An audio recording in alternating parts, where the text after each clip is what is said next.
തിരുവചന പ്രദീപത്തിലേക്ക് ഒരിക്കൽ കൂടി സ്വാഗതം. ഭോഷത്വവും വിവേകവും ഒന്നിച്ചു പോകുമോ? ശമൂവേലിന്റെ 1-ാം പുസ്തകം 25-ാം അധ്യായത്തിൽ ഭോഷനായ ഒരു ഭർത്താവിനെയും വേഗമതിയായ ഒരു ഭാര്യയെയും കാണുന്നു. നാബാലും അബീഗയിലും പരസ്പര വിരുദ്ധ സ്വഭാവത്തിൽപ്പെട്ടവരായിരുന്നു. അവർ എങ്ങനെ എത്ര നാൾ ഒരുമിച്ച് പോയി എന്ന് വ്യക്തമല്ല. എന്നാൽ അവർ തമ്മിൽ വഴിപിരിയേണ്ട ഒരു സന്ദർഭം ദൈവം തന്നെ ഒരുക്കി. നാബാൽ അവന്റെ ഭോഷത്വത്തിൽ മരിക്കേണ്ടി വന്നു. എന്നാൽ വിവേകവതിയായ അബീഗയിൽ തൻ്റെ വിവേകത്താൽ അവൾ മാത്രമല്ല, തൻ്റെ കുടുംബാംഗങ്ങളെല്ലാം ദാവീദിന്റെ കോപത്തിൽ നിന്ന് വിടുവിക്കപ്പെടുവാനിടയായി.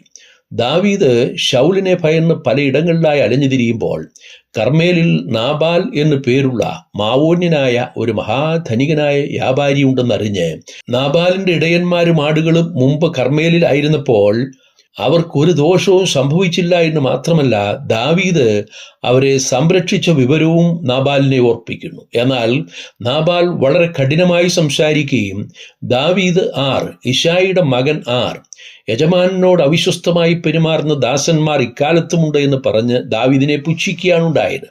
ദാവീദ് ഇക്കാര്യം അറിഞ്ഞപ്പോൾ തൻ്റെ ബാല്യക്കാരോട് എല്ലാവരും വാളരക്കി കെട്ടി നാബാലിനോട് എതിരിടുവാൻ ആവശ്യപ്പെടുന്നു. ഈ വിവരം നാബാലിന്റെ ഭാര്യയായ അബീഗയിൽ അറിഞ്ഞപ്പോൾ നാബാൽ വളരെ ഭോഷത്വമായിട്ട് ഏർപ്പെട്ടതിനാൽ തൻ്റെ കുടുംബത്തെ ഒന്നടങ്കം നശിപ്പിക്കുവാൻ സാധ്യതയുണ്ടെന്ന് മനസ്സിലാക്കി ദാവീദിനെ എതിരേൽപ്പാൻ പുറപ്പെടുന്നു. ദാവീദിനും തൻ്റെ ആളുകൾക്കും മേൽത്തരമായ ആഹാര സാധനങ്ങളുമായിട്ടാണ് പുറപ്പെട്ടത്. അവൾ കഴുതപ്പുറത്ത് കയറി ഒരു മലയിറങ്ങി ചെല്ലുമ്പോൾ ദാവീദ് തൻ്റെ പരിവാരങ്ങളുമായി നാബാലിനെ ആക്രമിക്കുവാൻ ചെല്ലുന്ന കാഴ്ചയാണ് കണ്ടത്.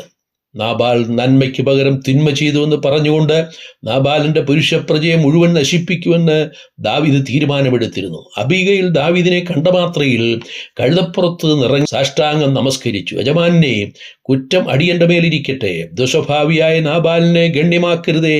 അവന്റെ പേർ പോലെ തന്നെ ഭോഷത്വമാണ് പ്രവർത്തിച്ചത്.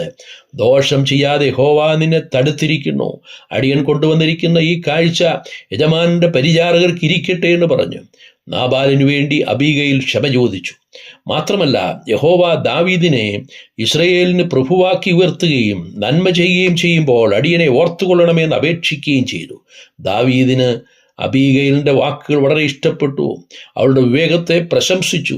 രക്തപാതകം ചെയ്യാതെ എന്നെ തടുത്ത നീ അനുഗ്രഹിക്കപ്പെട്ടവൾ. അങ്ങനെ അബീഗയിൽ മടങ്ങി വീട്ടിലെത്തിയപ്പോൾ കണ്ട കാഴ്ച ഭയാനകമായിരുന്നു. മദ്യലഹരിയിൽ ആറാടി കിടക്കുന്ന നാബാൽ അവന്റെ ലഹരി വിട്ട ശേഷം ദാവീദിനെ കണ്ടതും ദാവീദ് തങ്ങളുടെ കുടുംബത്തെ നശിപ്പിക്കുവാൻ തീരുമാനിച്ചിരുന്ന കാര്യവും എല്ലാം അബീഗയിൽ നാബാലിനെ അറിയിച്ചു. അപ്പോൾ അവന്റെ ഹൃദയം ഉള്ളിൽ കല്ലിച്ചുപോയി. യഹോവ അവനെ ബാധിച്ചു. അവൻ മരിച്ചുപോയി. ഒരു ഭോഷന്റെ അവസാനമാണ് നാം ഇവിടെ കണ്ടത്. എന്നാൽ അബീഗയിലിനെ ദാവീദ് തന്റെ ഭാര്യാ പദവി നൽകി സ്വീകരിച്ചു. ഭോഷത്വവും വിവേകവും ഒരുമിച്ച് പോകുന്നത് അസാധ്യമാണ്. ഭോഷത്വം നാശത്തിലേക്ക് പോകുമ്പോൾ വിവേകം എന്നുമെന്നും ആദരിക്കപ്പെടും. നാം ഏതിനെ പിന്തുടരുന്നു എന്നതിനനുസരിച്ചായിരിക്കും നമ്മുടെ ഭാവി നിർണയിക്കപ്പെടുന്നത്. ദൈവം മനുഷ്യനെ വിവേകമുള്ളവനായിട്ടാണ് സൃഷ്ടിച്ചിരിക്കുന്നത്. മനുഷ്യരിൽ ആത്മാവുണ്ടല്ലോ, സർവശക്തന്റെ ശ്വാസം അവർക്ക് വിവേകം നൽകുന്നുവെന്ന് യോബ് 32:8 നാം വായിക്കുന്നു. മൃഗങ്ങൾക്ക് ആത്മാവില്ലാത്തതിനാൽ അവർക്ക് വിവേകവുമില്ല.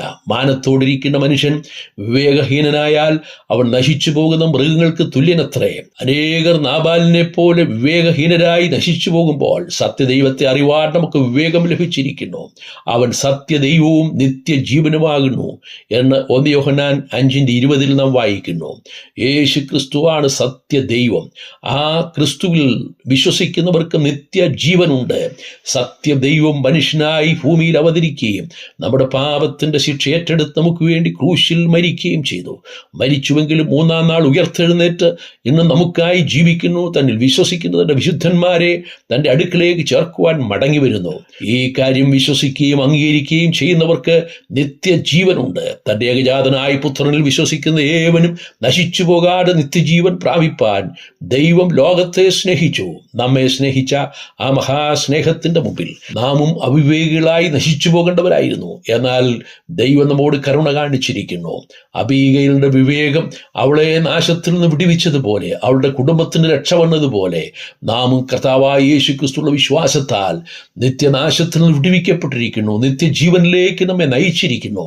ദൈവം നമ്മോട് കാണിച്ച ആ വലിയ ദൈവകൃപയ്ക്കായിട്ട് നമുക്ക് ദൈവത്തിന് സ്തോത്രം ചെയ്യാം. ഈ കർത്തൃദിവസത്തിൽ സത്യദൈവത്തെ അറിവാൻ നമുക്ക് ഭാഗ്യം ലഭിച്ചതുകൊണ്ട് ദൈവത്തിനെല്ലാം മഹത്വം അർപ്പിക്കാം.